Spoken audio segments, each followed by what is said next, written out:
Hello, good morning, जोहार। मैं हसनैन और आप देख रहे हैं न्यूज झारखंड। आज तारीख 24 दिसंबर, दिन है रविवार। समय हो चला है झारखंड की खबरों को जानने का, लेकिन उससे पहले अभी तक आपने चैनल को सब्सक्राइब नहीं किया तो चैनल को सब्सक्राइब कर दीजिए और वीडियो को एक लाइक कर दीजिए। चलिए जानते हैं झारखंड की प्रमुख बड़ी खबरों को। हम फूल चढ़ाने वाले ही नहीं, फूल उगाने वाले भी बनेंगे। अर्जुन मुंडा ने कहा, झारखंड में कृषि की काफ़ी संभावना। खरसावां शहीद दिवस में हम फूल चढ़ाने वाले ही नहीं, फूल उगाने वाले भी बनेंगे। यह बातें केंद्रीय कृषि मंत्री अर्जुन मुंडा ने 2 दिवसीय उड़ीसा भ्रमण के दौरान चाईबासा में भाजपा कार्यकर्ताओं के द्वारा स्वागत कार्यक्रम के दौरान मीडिया से बात करते हुए कही। मुंडा ने कहा कि झारखंड में कृषि की काफ़ी संभावना है। इसको देखते हुए जल्द ही एक बड़ा प्लान तैयार किया जाएगा।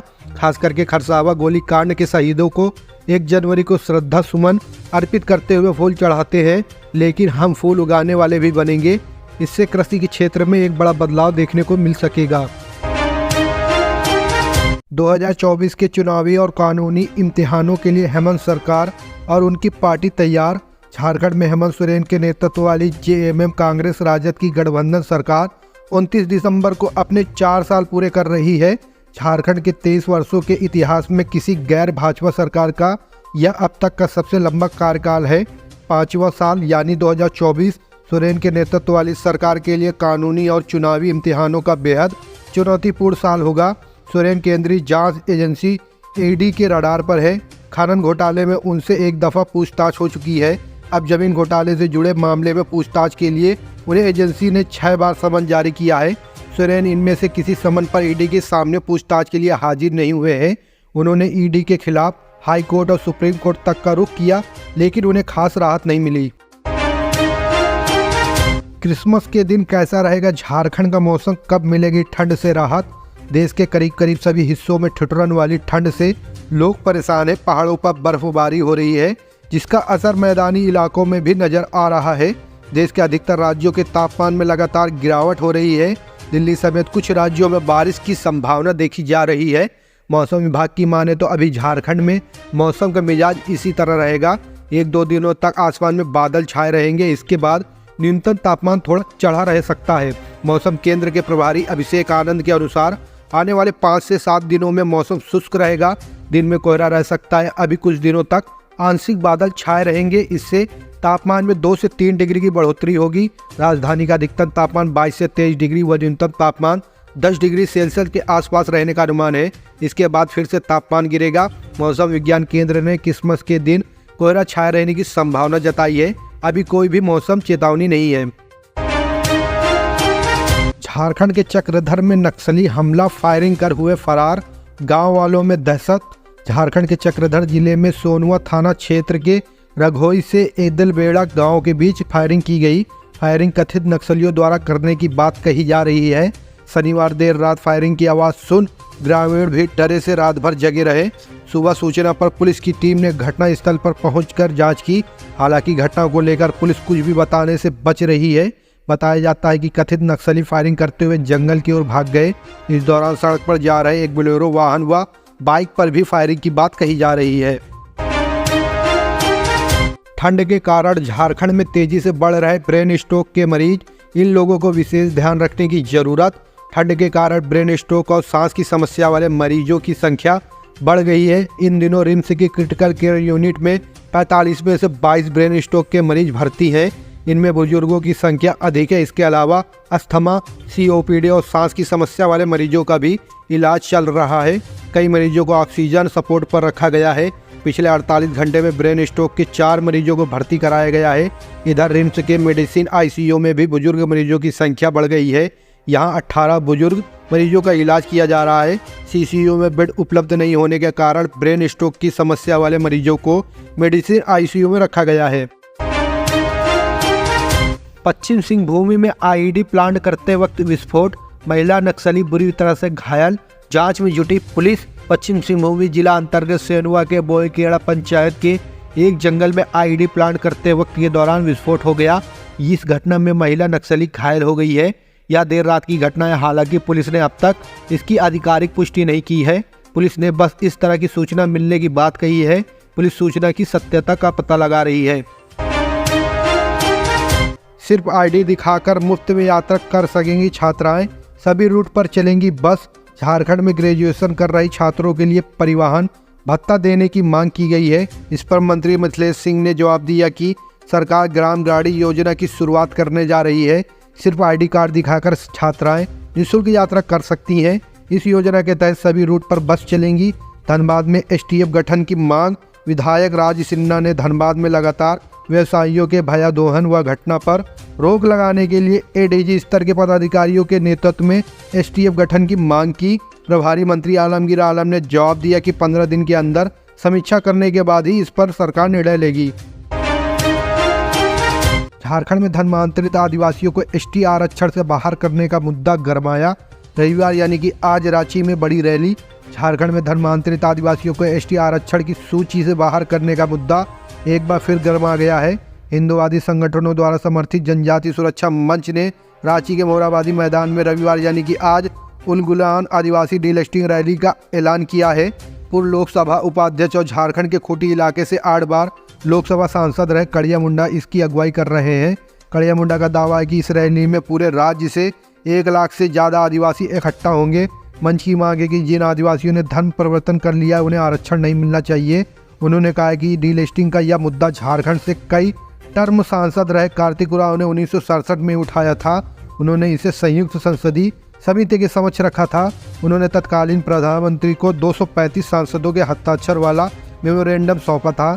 उसमें कहा गया था कि कोई भी व्यक्ति जिसने जनजाति समाज के आदि मत और विश्वासों का परित्याग कर दूसरा धर्म ग्रहण कर लिया हो उसे अनुसूचित जनजाति का सदस्य नहीं समझा जाना चाहिए।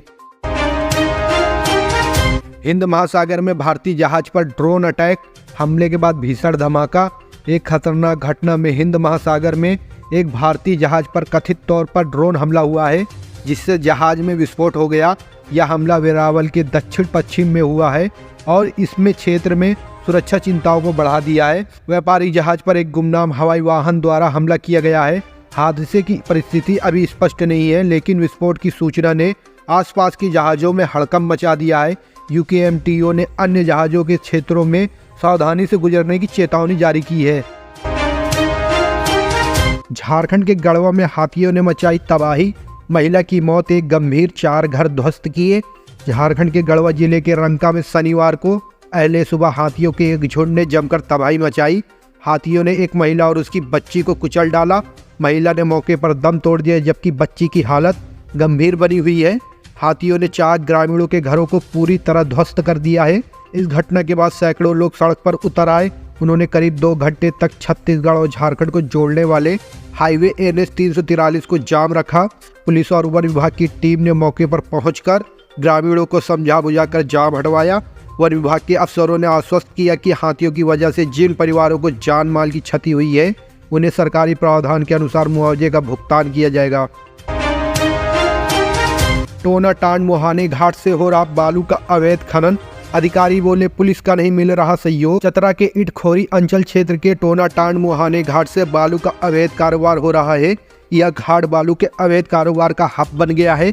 प्रतिदिन देर रात यहां से बालू खनन शुरू होता है, जो अगले सुबह 9 बजे तक जारी रहता है। उक्त घाट से रोजाना 50 ट्रैक्टर बालू खनन कर दूसरे अंचलों तक पहुंचाया जाता है। छापेमारी से पहले ही ट्रैक्टर मालिक को जानकारी मिल जाती है और वे फरार हो जाते हैं। खनन के दौरान पर्यावरण संरक्षण की अनदेखी की जा रही है। नदी किनारे लगे पेड़ों की जड़ों के पास से बालू का उठाव किया जा रहा है। टोनाटांड घाट से खुलेआम बालू खनन किया जा रहा है। इस संबंध में सीओ राम विनय शर्मा ने कहा है कि मुझे पुलिस का सहयोग नहीं मिल रहा है, जिससे कार्रवाई करने में असमर्थ हूँ। प्लानिंग से पहले ही ट्रैक्टर मालिकों को जानकारी दे दी जाती है। आमदनी के साथ बड़ी सुविधाएं, डिजिटलीकरण की ओर बढ़ा बाबा मंदिर। देवघर के बाबा मंदिर के लिए वर्ष 2023 उपलब्धियों से भरा रहा। इस वर्ष देश की राष्ट्रपति के साथ साथ गृह मंत्री से लेकर कई वीआईपी बाबा के दरबार पहुंचे। वहीं बाबा मंदिर में सुविधाएं बढ़ने के साथ ही आमदनी में भी बढ़ोतरी हुई। मंदिर की दीर्घ दर्शनम व्यवस्था को पूरी तरह डिजिटल कर दिया गया है। वित्तीय वर्ष 2022-23 में मंदिर की आय जहां 21.10 करोड़ रुपए थी, वहीं इस वित्तीय वर्ष में करीब 8 माह की बात करें तो 18.15 करोड़ रुपए की आमदनी हुई है। पूर्वी सिंहभूम में पिछले साल के मुकाबले अपराध में आई कमी। पूर्वी सिंहभूम जिले के गत वर्ष की तुलना में इस वर्ष अपराध में कमी आई है। जिला पुलिस के अपराध के आंकड़ों के मुताबिक बात करें तो गत वर्ष हत्या के 80 केस दर्ज हुए थे, जबकि इस वर्ष 65 केस दर्ज किए गए हैं। डकैती के सिर्फ 3 केस ही दर्ज हुए हैं। वहीं लूट के 25, गृह वेदन के 113 केस दर्ज हुए हैं। कई मामलों में आरोपी को पुलिस गिरफ्तार कर जेल भेज चुकी है।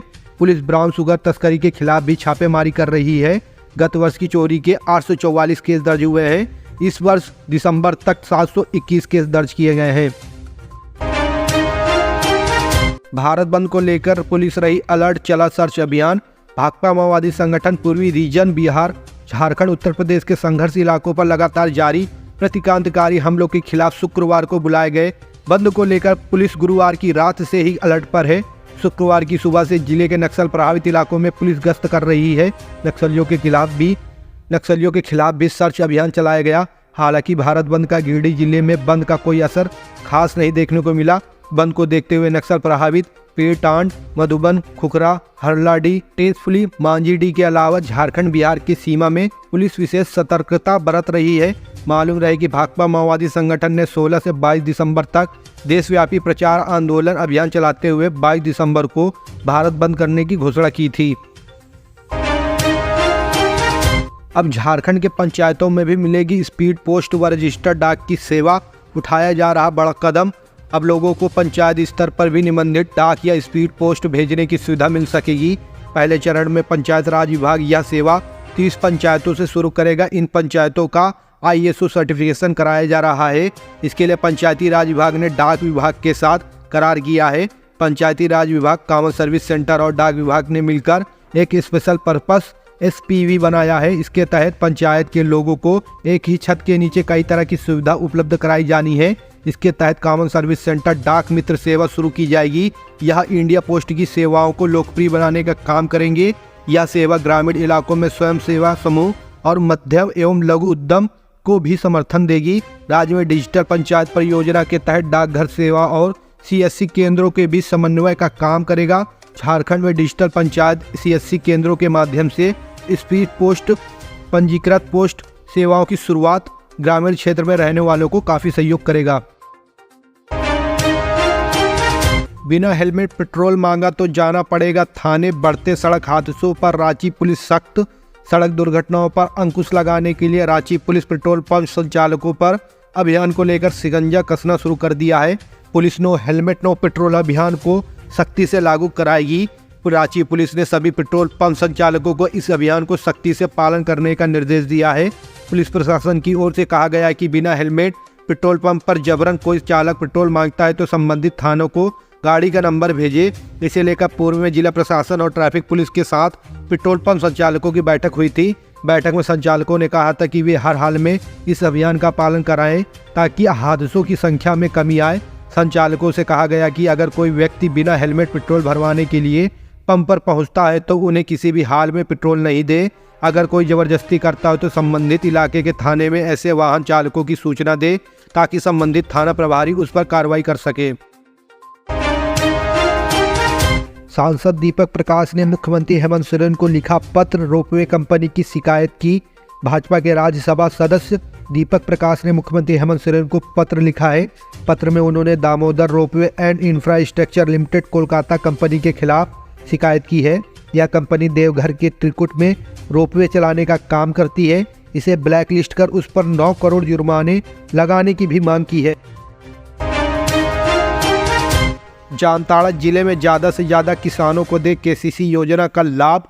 जामताड़ा में समरालय सभागार में शुक्रवार को DC शशि भूषण मेहरा की अध्यक्षता में जिला स्तरीय बैंकर्स समिति की बैठक हुई।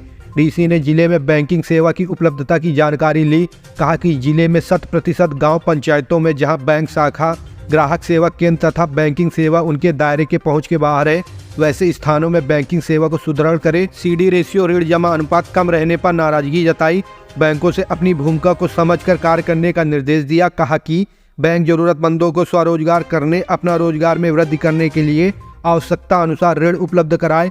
DC ने किसान क्रेडिट कार्ड अचीवमेंट की समीक्षा करते हुए संतोषप्रद उपलब्धि नहीं रहने पर कहा कि KCC किसानों के लिए आर्थिक सहायता की दृष्टि से काफ़ी महत्वपूर्ण है। उन्होंने बैंकों को संवेदनशीलता दिखाते हुए अपने स्तर पर कार्य करते हुए KCC ऋण से संबंधित जितने भी लंबित आवेदन है उनका निष्पादन जल्द से जल्द करे। कहा कि PM किसान से संबंधित लाभुकों को भी KCC का लाभ दे। हजारीबाग में मिला चांदी के सिक्कों से भरा कलश, ग्रामीणों का लगा रहा जमावड़ा। हजारीबाग जिले के टांडी झरिया प्रखंड के खंबुआ गांव में मकान बनाने के लिए खोदी जा रही नींव में चांदी के सिक्कों से भरा मिट्टी का कलश मिला है। जहां नींव खोदी जा रही है वहां भाजपा के नेता कैलाश सिंह का कच्चा मकान है। श्री सिंह सांसद जयंत सिन्हा की टांडी झरिया प्रखंड के प्रतिनिधि है। कलश में मिले चांदी के सिक्के 1904 और 1906 ईस्वी के हैं। वहीं जमीन से निकले चांदी के ऐतिहासिक सिक्कों को देखने के लिए गांव वाले भी पहुंच रहे हैं। बताया जा रहा है कि कैलाश सिंह अपने पुराने कच्चे मकान को ध्वस्त कर वहां नया पक्का मकान बनवा रहे हैं। इसी के लिए जेसीबी की मदद से नींव खोदने के काम चल रहा है। शुक्रवार को नींव खोदने के क्रम में एक मजदूर को चांदी का एक सिक्का मिला। उसने इसकी जानकारी कैलाश सिंह को दी। इसके बाद खोजबीन करने पर वहां चांदी के सिक्कों से भरा मिट्टी का कलश मिला। कलश में चांदी के 19 सिक्के रखे हुए थे। अनुमान लगाया जा रहा है कि कैलाश सिंह के दादा परदादा ने चोरी होने के डर से चांदी के सिक्के मिट्टी के कलश में डालकर इसे जमीन के अंदर छिपा दिया होगा। परिवार के लोग संभावना जता रहे हैं कि उनके पूर्वज ने कुछ और संपत्ति जमीन में दबाई होगी, जिसकी तलाश के लिए वे पुराने घर के आसपास की जमीन को भी खोदने का मन बना रहे हैं।